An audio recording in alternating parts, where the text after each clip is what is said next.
Hello, I'm Clay Matlin. I'm an instructor at SVA in the honors program, and Tom asked me to introduce Professor Lears.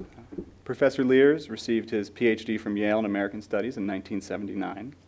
He is now Board of Governors professor at Rutgers University, where he's taught since 1986. He's also editor-in-chief of Raritan Quarterly. Professor Lears has held fellowships from the Woodrow Wilson International Center for Scholars, the Guggenheim Foundation, the Rockefeller Foundation, and the American Council of Learned Societies. In 2003, he received the Public Humanities Award for Making Ideas Current from the New Jersey Council for the Humanities.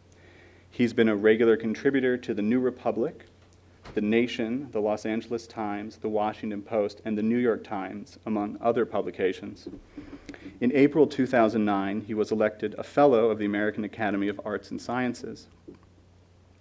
Professor Lears is also the author of a number of books. His first and perhaps most important book, No Place of Grace, Anti-Modernism and the Transformation of American Culture, 1880 to 1920, was nominated for a 1981 National Books Critics Circle Award.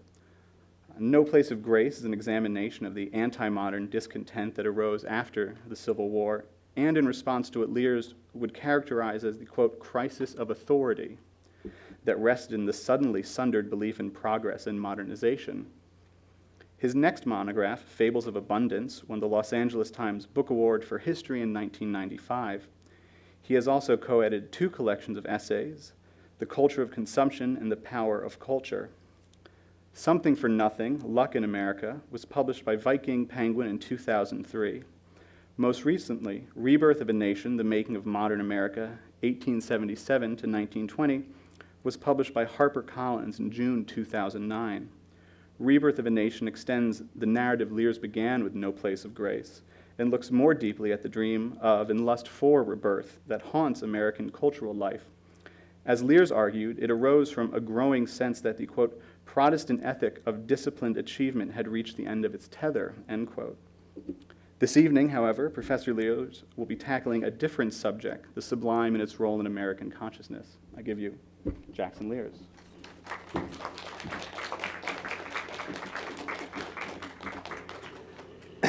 Thank you, Clay, and thank you all for showing up. I have here a thing of shreds and patches. Parts of it may seem familiar, parts is fragmentary, as to be completely unconvincing, but it's not something that I want to argue per se. It's rather an invitation to a conversation to think about this, what I find to be a very difficult and complex subject, the sublime. It's not primarily about American attitudes toward art. It's about American attitudes toward nature, as expressed through various forms of art, including literature as well as painting. Now, one of the temptations of the Academy is after you reach a certain point, you feel like you have a license to make sententious utterances. And one of my current favorites is, all history is the history of longing. I want to talk about a powerful theme in the history of longing, modern longing at least, a desire rooted in ancient religious yearning, shaped by Protestant Christianity, surviving ambiguously to our own time without benefit of clergy. A longing for the experience of what's been called the sublime, a taste for the qualities of wildness, grandeur, and overwhelming power, which in a flash of intensity could ravish the soul with a sudden transport of thought or feeling, a liberation from the petty, the rational, and the safe. The vast objects of nature reflected the glory of the deity. I'm going to give you about a 30-second intellectual history of theorists of the sublime, beginning with Longinus, who emphasized the repeatability and universality of the sublime in rhetoric.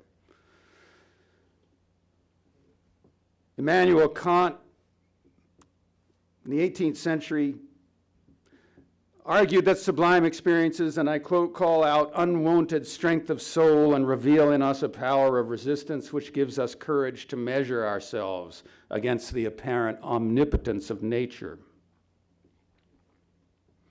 The Oxford English Dictionary defines the sublime of things in nature and art affecting the mind with a sense of overwhelming grandeur and irresistible power, calculated to inspire awe, deep reverence, or lofty emotion.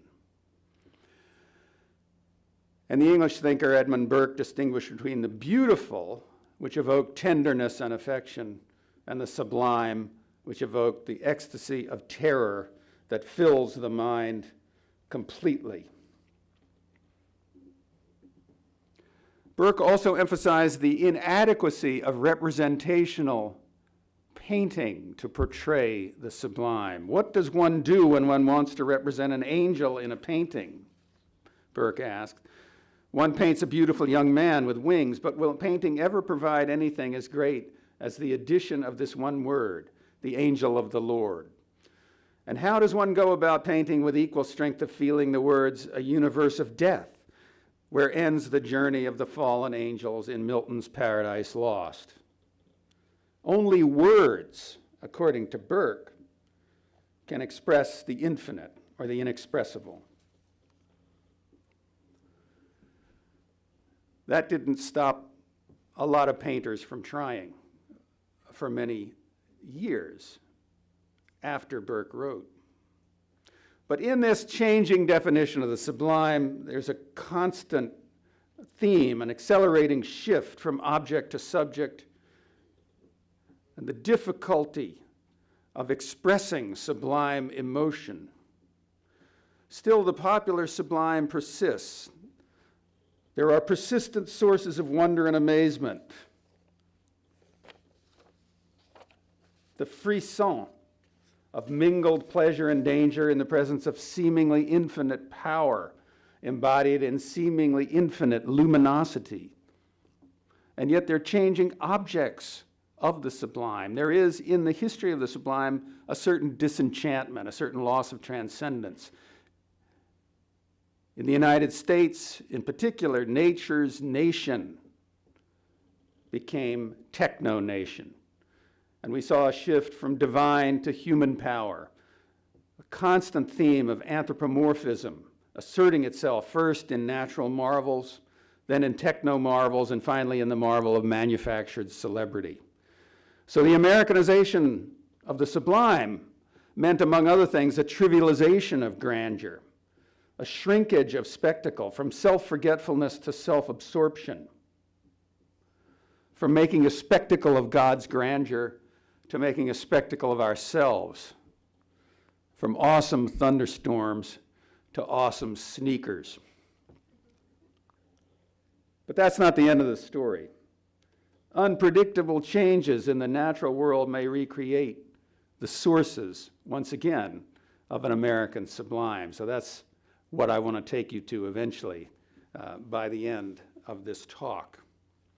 So we'll start in the woods and meadows of New England, where the Puritans settled, distrusted the howling wilderness beyond the forest track. And even though they distrusted it, their piety could take a pantheistic turn. When Jonathan Edwards groped for language to describe the relationship between God and the world, he used the perennial mystical metaphor of the sun and its rays. He wrote, God's glory is fitly compared to an effulgence or emanation of light from a luminary. Light is the central expression, exhibition and manifestation of the luminary, of the sun, for instance. It is the abundant, extensive emanation and communication of the fullness of the sun to innumerable beings that partake of it. It is by this that the sun itself is seen, and his glory beheld, and all other things discovered. It is by a participation of this communication from the sun that surrounding objects receive all their luster, beauty, and brightness. It is by this that all nature is quickened and receives life, comfort, and joy. So here are three emphases that keep showing up in discussions of the sublime: power and force and light. But the other side of light is, of course, darkness. Lucifer, the light bearer, is also the prince of darkness. And the question is always whether or not the light source is divine or demonic. For all his orthodoxy, Edwards revealed a subversive possibility that the believing Christian might apprehend images or shadows of divine things in nature. As the historian Perry Miller observed, Edwards confined himself within the forms of Calvinism, but filled those forms with a new and throbbing spirit. During the years after the American Revolution, this romantic spirit suffused the culture of the young American Republic with unprecedented emotional intensity. Ralph Waldo Emerson's rhapsodic essay, Nature, published in 1836, redefined Edwards' inner sweet delight as solipsistic incandescence.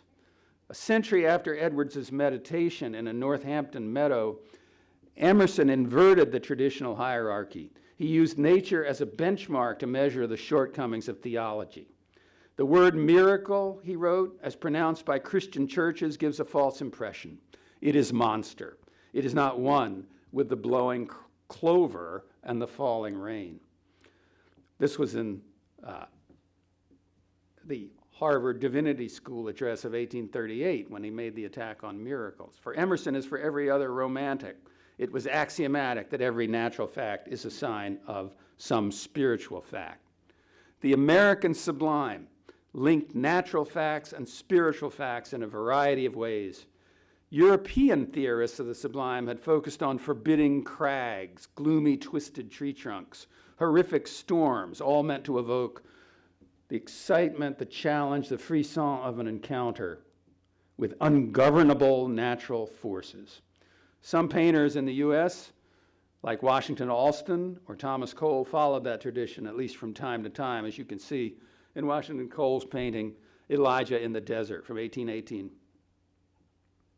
The most direct reflection of Emerson's influence arose in the luminist tradition of American landscape painting.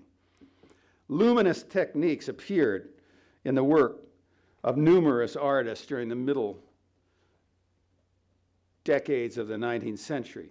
And among the best known were Martin Johnson Head, whose Twilight Singing Beach is reproduced here from 1863, Albert Bierstadt, Among the Sierra Nevada Mountains from 1868, and Frederick Church, Rio de Luz, from a trip to Brazil in 1877, River of Light.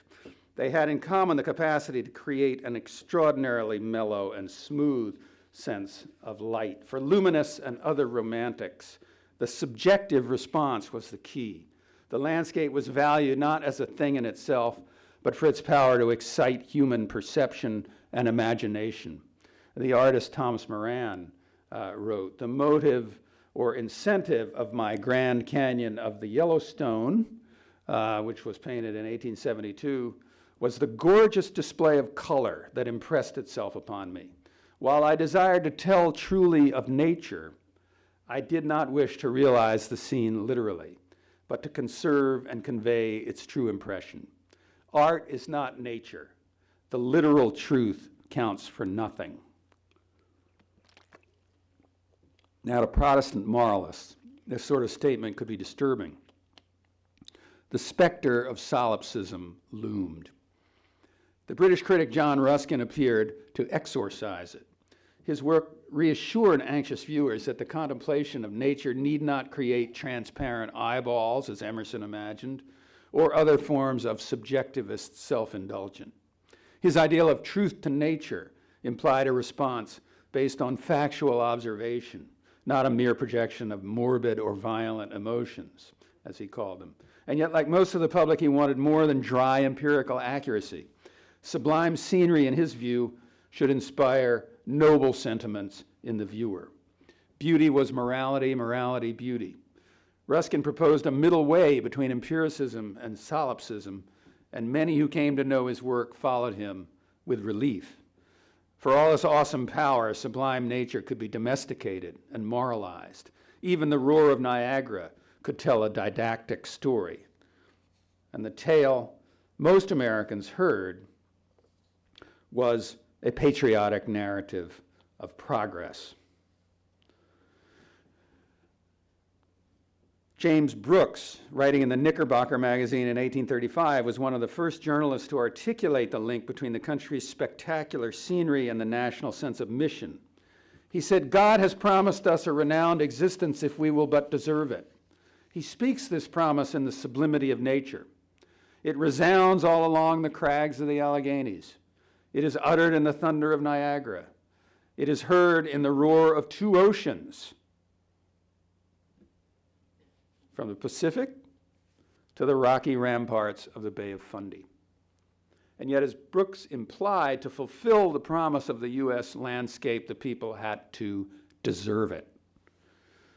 Most Americans were confident believers in progress, but there was an underside to the story, a fear of declining national virtue as nature yielded to civilization.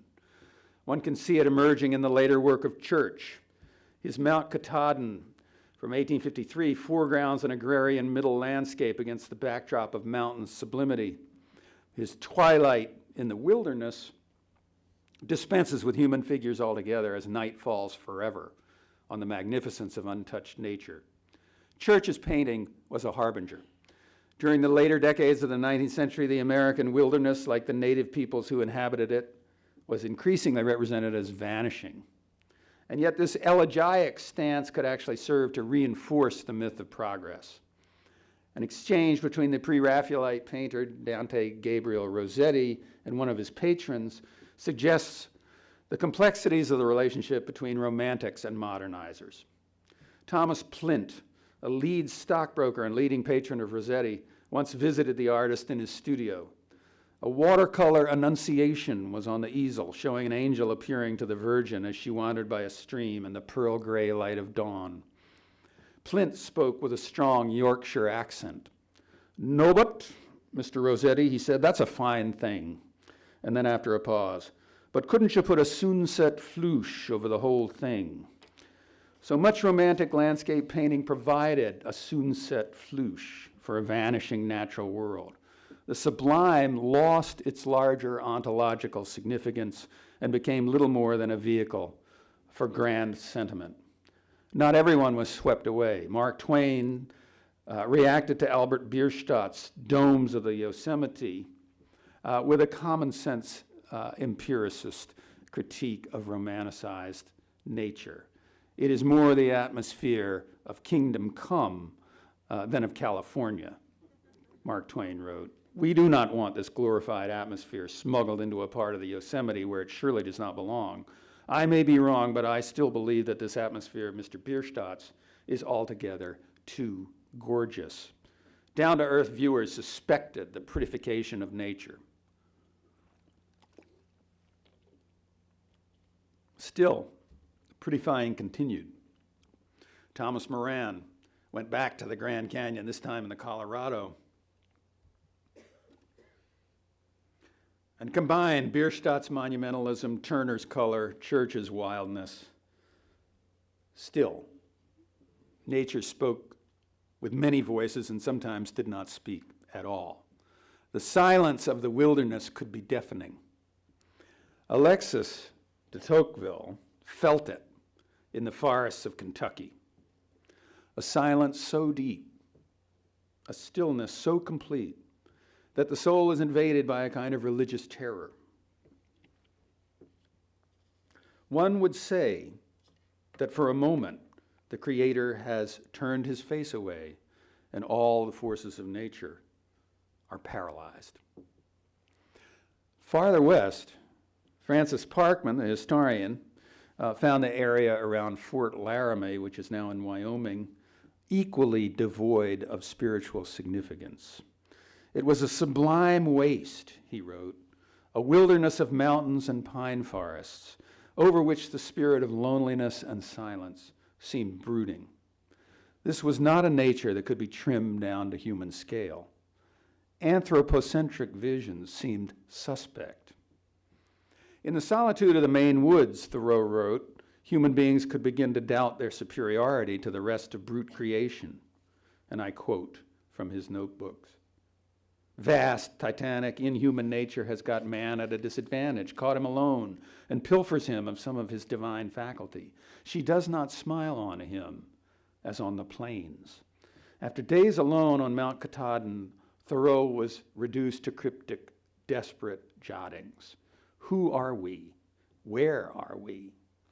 The plaintive questions betrayed the ontological doubt that was usually submerged by the conventional American Sublime. Other writers probe the rhetoric of the Sublime even more insistently. Poe and Melville transform the silence of nature into the imagery of whiteness, a blankness concealing blackness, a lightness concealing darkness, suggesting that behind the veil of natural appearances, there might be no meaning at all. They created characters who went to extremes. Arthur Gordon Pym to the milky seas of Antarctica, Ahab to the ends of the earth in pursuit of the white whale. Characters who went to extremes and who ended by destroying themselves. It was the whiteness of the whale that above all things appalled me, says Ishmael in Melville's Moby Dick.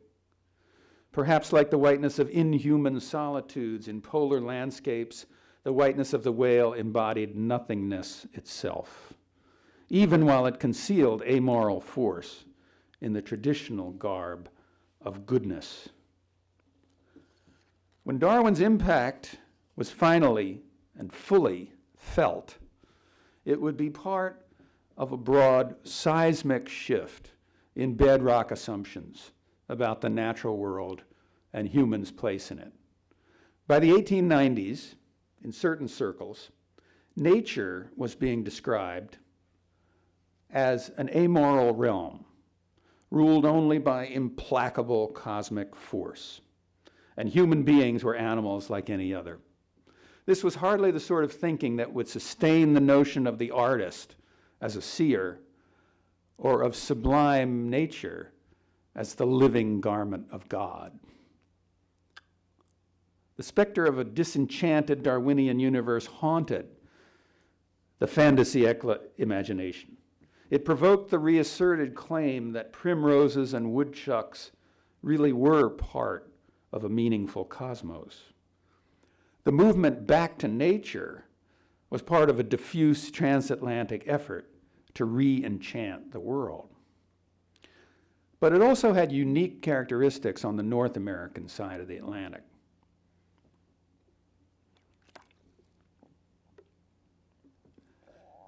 In Nature's Nation, otherwise known as the United States, the wilderness ideal carried heavy political and moral freight.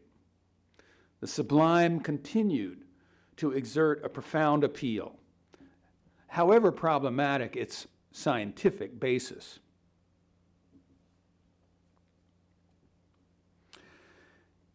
Yet it exerted that appeal in a new and different form, partly as a result of the commodification of the Western frontier. Commodification is one of those big words that make us so unhappy, as James Joyce once said. Historians like to use it a lot. The transformation of things that were previously thought sacred into commodities for sale. The transformation of the wilderness, the sacred wilderness, into popular spectacle. This challenged the traditional canons of sublimity as tourists flocked to breathtaking views and less intrepid travelers took them in via stereopticon slides. The encounter with wilderness became the key moment in an upper-class quest to revitalize manliness. Theodore Roosevelt and his friends were only the most visible among the many men who headed for the Black Hills of Dakota or the African savannas, searching for what Roosevelt called the silent places. There's that silence again. The wide waste places of the earth, unworn of man and changed only by the slow change of the ages through time everlasting. What men did in those places was not contemplate the infinite, but test themselves against the obdurate resistance of the non-human world, the unforgiving mountains, the baking plains. The larger picture was this is part of a broader pursuit of real life, the assumption that reality was not a given, but something to be striven for, tracked down to its lair, a turning point in the history of longing, the shift from sincerity to authenticity. It's much harder to be authentic than it is to be sincere, as Lionel Trilling pointed out years ago. So in the rhetoric of revitalized manhood, sublimity subsided. Nature was transformed from a vernal cathedral to an outdoor gymnasium where affluent men could harden themselves, inure themselves to further struggles for success in the workaday world. And yet for some artists and writers, wild nature was more than a therapeutic playground. Sublimity survived in their work, though the pantheistic faith behind it began to disappear. During his later career, from the mid-1880s to his death in 1910, the painter Winslow Homer turned from bucolic pastoral scenes to disturbing seascapes. He moved to a solitary cabin on the Maine coast and immersed himself in depicting the powers of the ocean, unpredictable, uncontrollable, indifferent to human striving. This is West Point, Prout's Neck, Maine, in 1900. Whether the Darwinian vision of nature had anything to do with Homer's later work is an open question. Certainly by the 1890s, the darker implications of Darwin were becoming more difficult to ignore. Some writers, Stephen Crane, Frank Norris, Jack London, chose to confront them directly. They located their puny characters in the harshest and least hospitable settings they could imagine. The open sea, the desert at midday, the Yukon in winter. Their bleak accounts of life in extremis sometimes slipped into didactic melodrama, but they nevertheless picked up the thread where Melville had left it. Like him, they suggested that the effort to find meaning in wild nature, pressed far enough, might leave the seeker alone and lost at the mercy of forces beyond human control and even human understanding. Stephen Crane began his story, The Open Boat, published in 1901, with an implicit challenge to the idea that humans could discern significance in nature. None of them knew the color of the sky, one of the great opening lines in American literature. In romantic tradition, the sky was azure, or full of lowering thunderclouds, or awash in a carmine and gold sunset. But here, for 4 shipwrecked men, the sky was no color at all. There was no salvation here, only a terrible grace, as Crane called it, that hints at aesthetic pleasure but withholds any larger meaning. It was probably splendid. It was probably glorious, this play of the free sea, wild with lights of emerald and white and amber. But contemplation of sublimity was for aesthetes, not men at the mercy of the elements. Now, in The Open Boat, nature is neither a malevolent foe nor a source of spiritual significance. The narrator is ultimately most impressed by the serenity of nature, and I quote, the serenity of nature amid the struggles of the individual. She did not seem cruel to him then, nor beneficent, nor treacherous, nor wise, but she was indifferent, flatly indifferent. This was the Darwinian moment. The emergence of the conviction that generations of pantheists had been deluding themselves.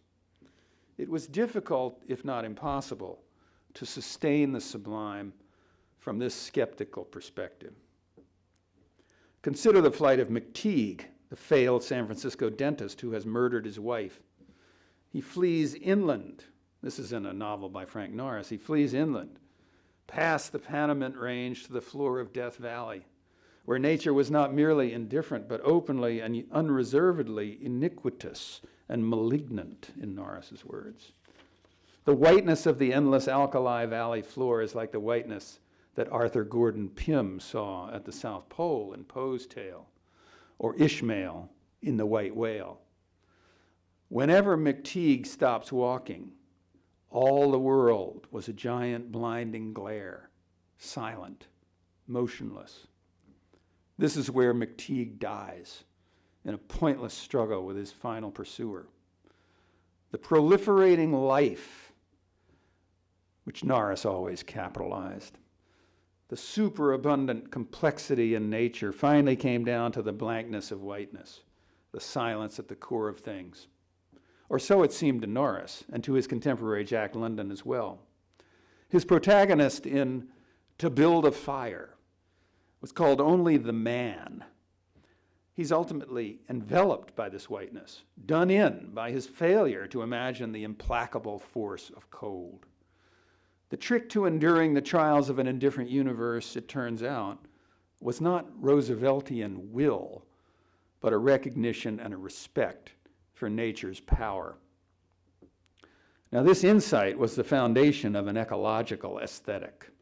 Its development required disengagement from the conventional model of sublimity and the anthropocentric assumptions behind it. John Muir played a key role in that process. He questioned human centrality without slipping into a pseudo-Darwinian worship of force. He showed that the movement beyond anthropocentrism does not need to lead to nihilism. Muir redefined the sublime, the ecological sublime, without losing his sense of awe before the deep, brooding silence of the wilderness. He envisioned a complex, interdependent natural world where when we try to pick out anything by itself, he wrote, we find it hitched to everything else in the universe. He found life in desolate places and playfulness in dangerous situations. Ruskinians like Clarence King, the geologist, juxtaposed the death-like atmosphere of Mount Shasta above the timberline with the groves below, which seemed to King absolutely alive, like ourselves. But for Muir, even on the highest peaks, every rock seems to glow with life. In the midst of one of the most bracing windstorms conceivable, he remembered, Muir climbed a 100-foot Douglas fir and clung to it as the tree swayed and swirled. This was not, he decided, the much-discussed struggle for existence. Rather, nature was holding high festival. Muir offered Emersonian nature purged of transcendental subjectivity, the suspension and not the expansion of self-consciousness, the recognition that nature had legitimate claims of its own and was more than a playground for frontier fantasy. Now, by the early 20th century, the traditional sublime was in eclipse. The movement back to nature did not inspire a profusion of icy peaks and florid sunsets. Increasingly, photographers took over the task of portraying the U.S. wilderness as a series of discrete moments in time and space. So the frontier narrative, we can see, had ceased. You can see this in Ansel Adams' photograph from 1927 here, monolith. The muteness and the stillness suggests, to me at least, Wallace Stevens' poem from about the same time, The American Sublime, which reads in part, it's published in 1935, how does one stand to behold the sublime? How does one feel?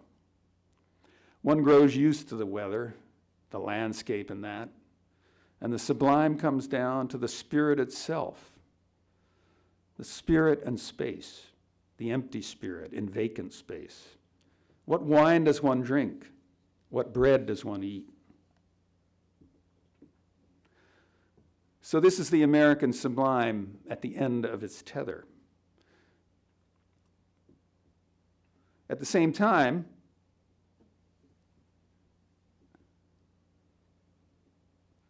we can see beginnings of a broader impulse to move beyond anthropocentrism, an impulse rooted in aesthetic as well as philosophical necessity, an impulse that linked modernists and anti-modernists in common opposition to the human-centered hubris of Emersonian and Victorian cosmology. It's an impulse that made strange bedfellows. The popular novelist Gene Stratton Porter declared the unromantic swamp a fit location for the sublime. And this really is a bold move because it's always hobbled people who are trying to get swamps protected in the Everglades and elsewhere. Difficult to surround them with a kind of romantic imagery of wilderness, and yet swamps are really extraordinary places if we only try to notice it. So Gene Stratton Porter, popular novelist, author of a book called Girl of the Limberlost, was an advocate of swamps. But there were also more exalted and prominently intellectual advocates, such as the philosopher George Santayana, who discussed what he called the genteel tradition in American philosophy before the Philosophical Union of the University of California, Berkeley in 1911. This lecture was, among other things, a critique of the transcendentalist view of nature, the solipsistic sublime. Nature for the transcendentalist, Santayana said, is precious because it is his own work, a mirror in which he looks at himself and says, like a poet relishing his own verses, "What a genius I am. Who would have thought that there was such stuff in me?" So Santayana put his finger on the anthropocentrism at the heart of the American sublime. But he also suggested a way out. He believed it might lead through the California landscape itself. Amid its magnificent vastness, its unpredictable rages, you cannot feel that nature was made by you or for you. You must feel, rather, that you are an offshoot of her life, one brave little force among her immense forces. When you escape, as you love to do, he said to his California audience, to your forests and your sierras, I am sure that you do not feel that you have made them or that they were made for you.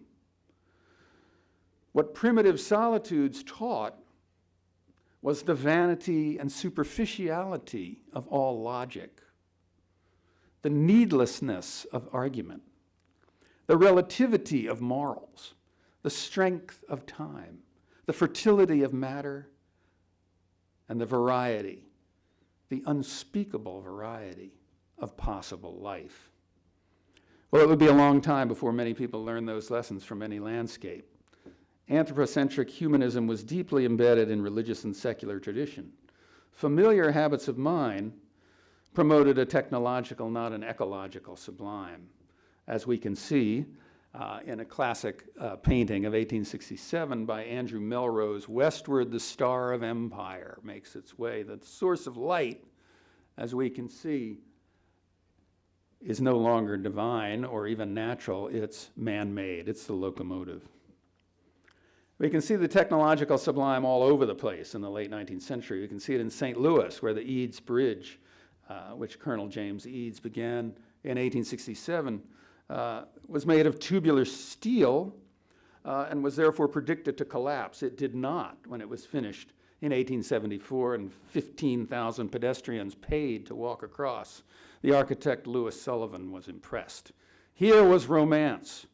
Here again was man, the great adventurer, daring to think, daring to do. And yet the role of man was not always so adventurous. It could be dwarfed by the new sources of power, like the coreless steam engine at the Philadelphia Exposition in 1876, where William Dean Howells, the novelist, paid ambivalent tribute to it and expressed his fears of its limitless power with hints of supernaturalism. The Brooklyn Bridge, finished in 1883, evoked some of the same sentiments. It seemed to embody the sort of approach toward infinity that Burke had said could be found in the sublime. It especially embodied those sentiments in mist or fog, its gossamer wires, its heavy towers. Henry Adams, the freelance intellectual who visited the Chicago World's Fair and the Paris Exposition in 1893 and 1900, was, like many of his contemporaries, obsessed with force for its own sake, and the dynamo was its embodiment as far as he was concerned. It captured Adams's distrust of modern hubris and his fascination with the engines that powered it. It embodied as well a mystifying departure from the predictable positivist science of the 19th century. It evoked a kind of religious awe, a sense of profound helplessness and dependence on an infinite force that is to us incomprehensible and omnipotent, a symbol of infinity. Its value lay chiefly in its occult mechanism. Before the end, he said, one began to pray to it.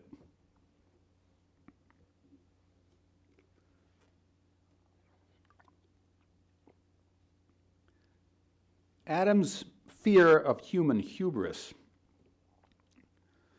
was not merely a projection of his own social anxieties. Similar fears had haunted the technological sublime for decades, especially in the Frankenstein theme, the automaton or second self that unmans the maker. Melville explored this in his story, The Bell Tower. Banadonna and the golem face off. And all of this evokes Freud and his speculations at about the same time, the early 20th century, on the uncanny. And I quote from his famous essay, "The uncanny is that class of the terrifying which leads back to something long known to us, once very familiar. Children treat dolls as living people, as protective doubles. Once they grow up, according to Freud, the double takes on a different aspect. From having been an assurance of immortality, he becomes the ghostly harbinger of death."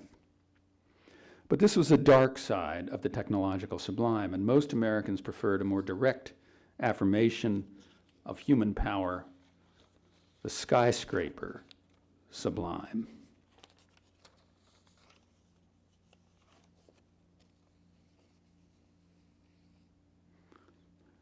It was straightforwardly secular. The Flatiron Building, for example. The architect Daniel Burnham designed it in the neighborhood here. This is Alfred Stieglitz's a photo of it in 1902, and this is Edward Steichen's from 1905. Says Stieglitz, "It appeared to be moving toward me like the bow of a monster ocean steamer, a picture of a new America still in the making." So you can see here the beginnings of the shift, of the narrative of progress from nature to the city. And the skyscraper becomes part of a broader urban sublime that often focused not only on New York, but also on Chicago, which Norris addressed in this passage from his novel, The Pit. Chicago was empire, the restless subjugation of all this central world of the lakes and prairies. Here, midmost in the land, beat the heart of the nation, whence inevitably must come its immeasurable power, its infinite, exhaustible vitality.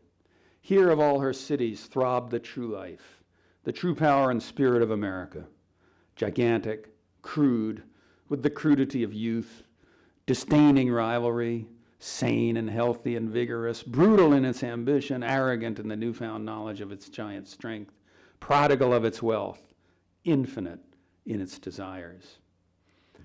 At about the same time, you can see these same kinds of longings animating the work of Theodore Dreiser, for example, whose sister Carrie was attracted by the gleam of 1,000 lights in Chicago, where she gaped at the radiance of the rich.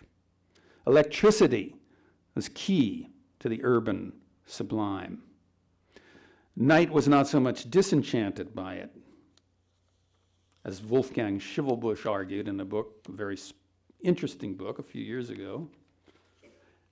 It was also enchanted.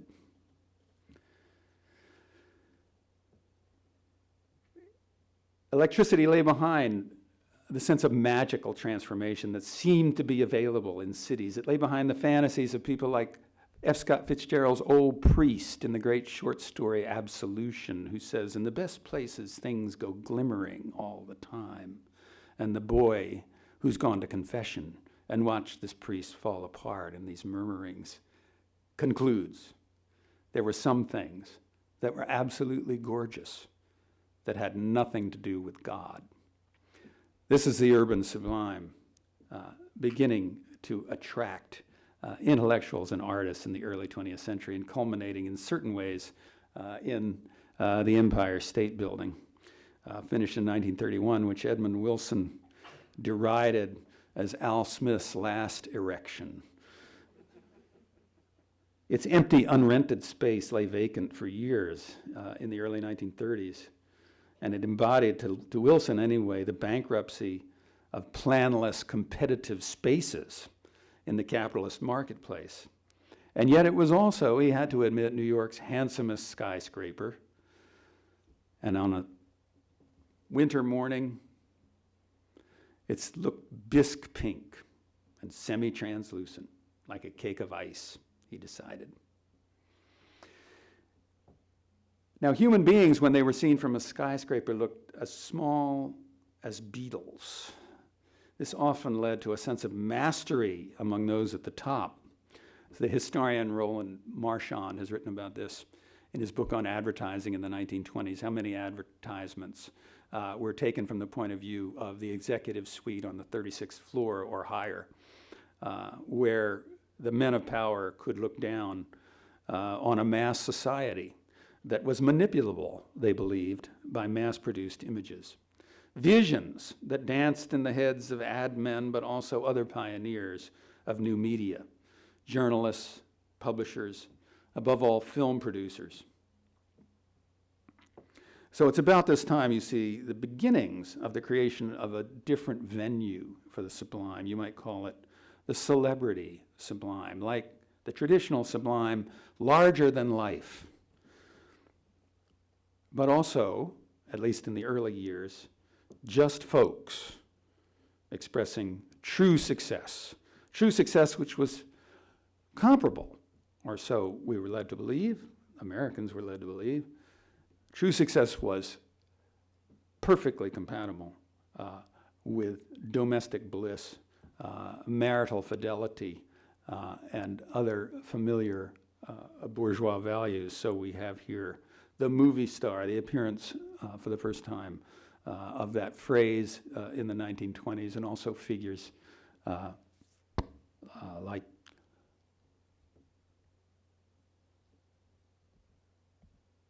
Lillian Gish,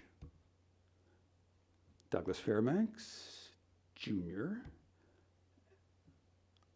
and Mary Pickford. These were beautiful people, and a pretty wholesome lot of beautiful people, at least outwardly. But there were a few movie stars who could be characterized as sublime rather than beautiful, who seasoned the promise of pleasure with a hint of danger. Theodosia Goodman from Cincinnati moved to Hollywood and became Theda Bara, the vamp. In 1930, actually the early 1930s, the Hays Code of censorship, self-censorship by the movie industry led to films being made in a major key. So female sex symbols were less fragrantly sublime. World War II reinforced upbeat nationalism and the technological sublime in its major key. It was a time of sleeves rolled up, can-do American boys saying we can do it and doing it. The war appeared to be a triumph of a familiar technological sublime, but now the technical arts were bent toward purposes more destructive than ever before. In the summer of 1945, we saw the resurgence of the darker side of the technological sublime in a flash, brighter than 1,000 suns. A whiteness 10 times white, whiter than even Poe or Melville or Norris or Dreiser could imagine. The atomic bomb, which inspired the scientists at Los Alamos to various reactions, a hushed murmur bordering on reverence, a feeling that they were present at the moment of creation when God said, "Let there be light," or the feeling that J. Robert Oppenheimer expressed in his idiosyncratic translation of the Hindu, "I am become death, destroyer of worlds." After 17 years of the nuclear arms race, in 1962, a period when we came closer than ever before or since to actually experiencing worldwide nuclear war, nuclear exchange, the cultural critic Lewis Mumford wrote an apology to Henry Adams. In 1962, this was, in which he argued the madness of official policy had really become an absolutely extraordinary fulfillment of Adams's worst fears about the powers embodied in the dynamo. The bomb had become a constant source of sublime terror, despite the happy talk about atoms for peace. So it's no wonder that the historian William Graebner has called the post-World War II period the age of doubt. But for the American avant-garde, doubts about the mastery of the outer world created opportunities for exploring the inner world. And you can see that especially in the writing of Barnett Newman, his essay, The Sublime is Now. This painting is called Dionysius, by the way, Dionysos, from 1949. But here is how Newman concluded his reflections on the sublime. We are reasserting man's natural desire for the exalted, for a concern with our relationship to the absolute emotions. We do not need the obsolete props of an outmoded and antiquated legend. We are creating images whose reality is self-evident, which are devoid of the props and crutches that evoke associations with outmoded images, both sublime and beautiful. We are freeing ourselves of the impediments of memory, association, nostalgia, legend, myth, or what have you, that have been the devices of European painting. I love that, what have you. Instead of making cathedrals out of Christ, man, or life, we are making them out of ourselves, out of our own feelings. Now, there are many people, I'm certain, in this audience who know far more about Barnett Newman than I do.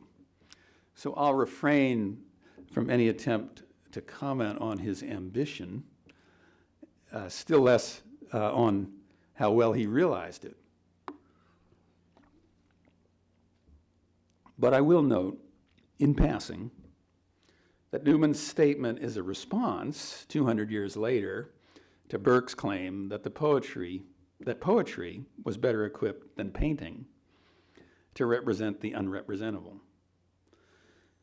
And here I'm following a suggestion made by your colleague Clay Matlin in his essay on Newman and the Sublime, and I quote, "Abstract painting could have sublime qualities if the abstract marks were incapable of being mistaken for nature. The expression of the inexpressible was the prize."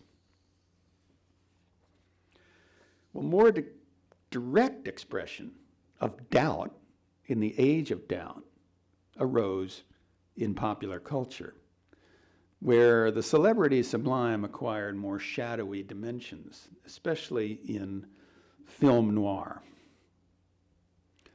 So here we can see Alan Ladd in this Gun for Hire from 1942. And here, Robert Cummings and Claudette Colbert in Sleep, My Love from 1948. The shadow is Don Amici. The shadow self was a popularized version of the Freudian or Jungian unconscious, which also shaped the work of Newman and his abstract expressionist contemporaries.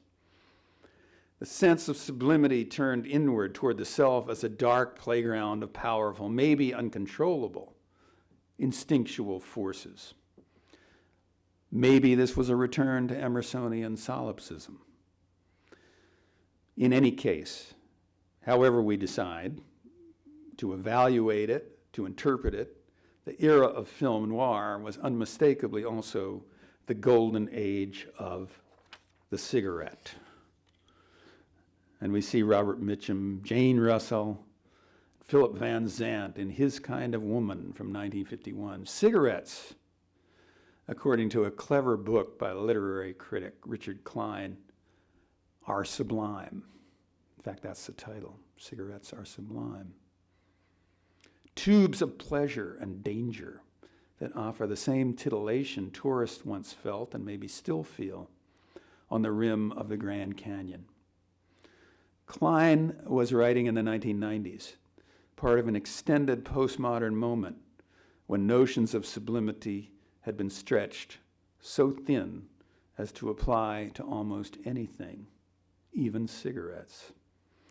The overuse of the word may have begun with critics' praise of the abstract expressionists themselves. Diane Waldman, for example, on Mark Rothko's, and I quote, awesome spirituality, in a catalog of a 1978 retrospective. The critic Robert Hughes was already impatient with this in 1978. Sublime, sublime, sublime, he wrote. The reflexes go clickety-clack all the way down the Guggenheim ramp. So by the early 2000s, even Damien Hirst's presentation of a cow's head swarming with flies could be celebrated by critics as an example of the disgusting sublime. Celebrity culture, post-film noir, reflects the same diminution of depth. Self-destructiveness becomes a willed obsession, and with it a kind of hatred of the body, and indeed of all biological life. We see, at least in imagery, the emergence of celebrity cyborgs. Farrah Fawcett exuding the cool sheen of aluminum, and Michael Jackson fleeing blackness into whiteness and ultimately death. Life on the edge, redefined. So does the American Sublime survive the postmodern moment? I don't claim to be an authority on this question. Maybe it does. I don't think it does in the traditional romantic forms. By the mid-20th century, the spectacle of sublime North American nature had become a mass-marketed commodity. For example, in views of or visits to Yosemite National Park or the Grand Canyon. But alongside this packaging process, we can also see a reassertion of John Muir's ecological sublime. Everything in the universe hitched to everything else. Rachel Carson, of course, was the chief intellectual architect of this point of view, this ecological point of view. But the chief aesthetic architects were nature photographers. They reversed grandiosities of scale. They worked from tiny fragments, seeking patterns of interdependence that stirred the mind and soul to awe. They recovered self-forgetfulness. They transfigured the apparently commonplace. And so we can see this and the photographs of Elliot Porter, lichens on river stones from Iceland in 1972, or this scene, Cliff in Moonlight, San Juan River, Utah, 1962. And finally, my favorite, the Eastern Flicker, the Great Spruce Head Island, Maine. So the question inevitably arises when we talk about the ecological sublime. Does the focus on the minute hollow out the sense of the sublime? There is wonder, there is astonishment, but where is the overwhelming power, the terror, the danger? The answer may lie in developments occurring beyond the frame of these images. The specter of global warming. The prospect that humans may now have prodded nature into releasing a rushing, unpredictable stream of events that are quite beyond human control. It's no longer true that one grows used to the weather, the landscape, and that, as Stevens wrote nearly 80 years ago. Now we can remind ourselves of what T.S. Eliot wrote at about the same time, little more than a decade after the epical Mississippi flood of 1927. I do not know much about gods, but I think that the river is a strong brown god, sullen, untamed, and intractable, patient to some degree, at first recognized as a frontier, useful, untrustworthy as a conveyor of commerce, then only a problem confronting the builder of bridges. The problem once solved, the brown god is almost forgotten by the dwellers in cities, ever, however, implacable, keeping his seasons and rages, destroyer, reminder of what men choose to forget, unhonored, unpropitiated by worshipers of the machine, but waiting, watching and waiting. Thank you all for waiting. I appreciate it.